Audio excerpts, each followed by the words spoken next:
कि यहाँ पर बहरम बरी का मेला है और ये तकरीबन 306 सालों से जो है वो इसी तरह से जो है वो लकड़ियाँ जमा करते हैं। तो एक शुरू में इनके बारे में कहते हैं कि बहराम खान नाम था, जोने जो कबीले से इनका ताल्लुक़ था।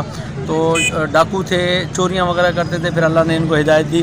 तो फिर यहाँ पर क्या करते थे कि मौलूद की जो है वो कचहरी करते थे नात वगैरह के लिए। तो आहिस्ता आहिस्ता सर्दियों में जैसे मच कचहरी होती है वही चीज़ें होती थी। फिर आहिस्ता आहिस्ता जो है वो उनके मरने के बाद लोगों ने जो है वो आग जलाना शुरू की। फिर इसी तरह से जो है वो सालों लग गए। तो ये 40 फीट जो है वो लकड़ियाँ जमा करके अच्छा खुद ही करते हैं, कोई क्रेन वेरेन का काम नहीं है, हाथ से जमा करके। और रात को जो है वो 14वीं की रात को जो है वो उसको आग देते हैं और लोग जो है वो यहाँ पर आते हैं, दूर दूर से लाखों की तादाद में लोग आते हैं यहाँ से।